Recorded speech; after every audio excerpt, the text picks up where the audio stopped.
इरादे तो है मंजिल के, सफ़र करना नहीं आता। हमें जो कहना आता है वो करना नहीं आता। मैंने एक युवक से पूछा, तुम क्या करते हो? उसने कहा, मैं पढ़ता हूँ। मैंने पूछा, क्यों पढ़ते हो? उसका जवाब था, प्रमाण पत्र पाने के लिए। मैंने फिर पूछा, प्रमाण पत्र क्यों पाना चाहते हो? उसने जवाब दिया, नौकरी के लिए।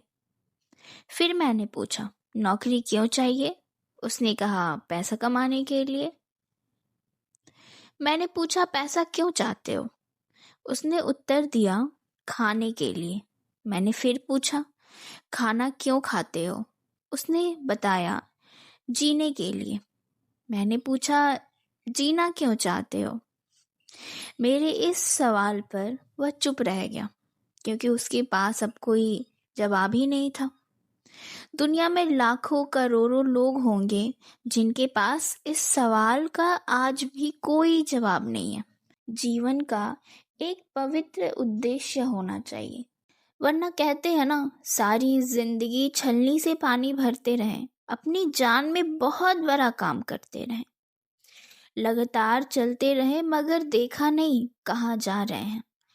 कहीं तेल के कोल्हू के बैल वाली बात तो हमारे साथ नहीं हो रही। बैल सोचता है, मैं अब तक कई मील चला हूँ, कई शहर पार कर चुका हूँ, लेकिन एक चक्कर में घूमे जा रहा है। आंखों पर पट्टी बंधी है। अज्ञानता की पट्टी मानव की आंखों पर लगी है, वास्तविकता से दूरी बनी हुई है। कहते हैं कि मिल जाए सारी दौलतें, मैं दौड़ता गया, पर मकसदे जिंदगी को पीछे छोड़ता गया। सागर जो देखा दामन तो तकबर के पत्थर थे, मैं बेवजह पत्थरों को था जोड़ता गया। मानव इस दुनिया में आकर प्रभु की प्राप्ति करे, प्रभु दर्शन करे, प्रभु से प्रीत लगाए और प्रभु भक्ति करे। मानव सद्गुरु से ब्रह्म ज्ञान पाकर श्रेष्ठ मानव बन जाता है। ब्रह्म ज्ञान से मानव में प्रीत, नम्रता, सहजता, सरलता और सच्चाई आती है और जीवन में भक्ति का नूर ही नूर भर जाता है। सद्गुरु की कृपा से ही जीवन को सत्य का प्रकाश मिलता है, जिससे मानव जीवन के हर कदम में सच्चाई को देखता है और आनंद में रहता है।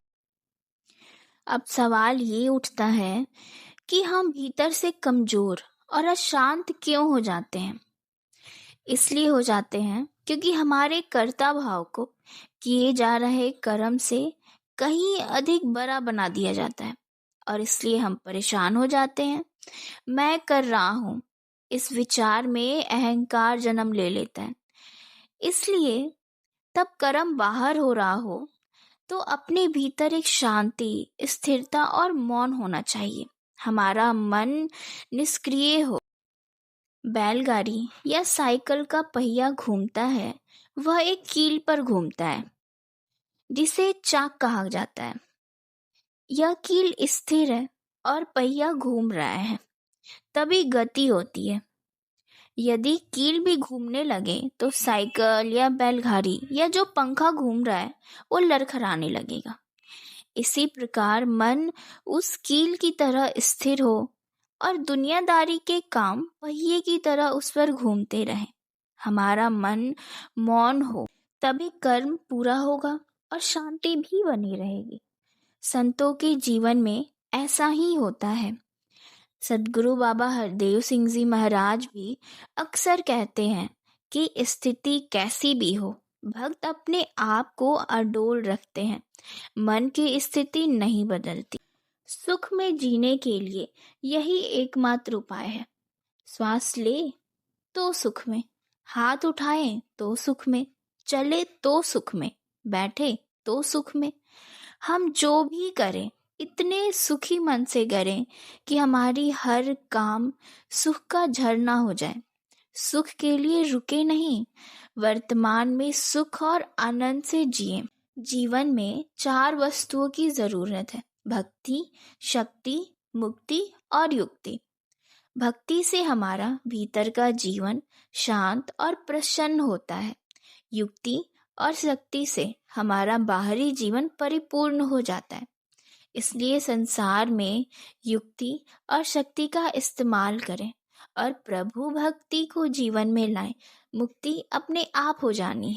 कबीर जी ने स्पष्ट कहा है, गुरु को सिर पर राखिए, चलिए आज्ञा माही। कहे कबीर दास को, तीन लोक डर नाही।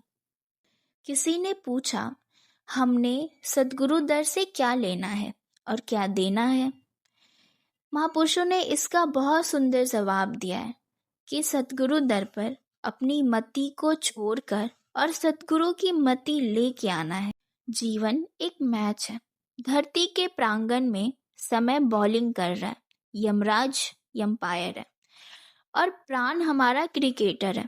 श्वासों की गेंद है। जीत और हार सारे संसार रूपी टीम के साथ अपने रन बनाने में है। अपने जीवन के विषय में हमें खुद सोचना होगा, किसी और को नहीं। ये जीवन हमारा है, हमें इसे सुंदर और सफल बनाने का कार्य करना है, किसी और को नहीं। धन्यवाद जी।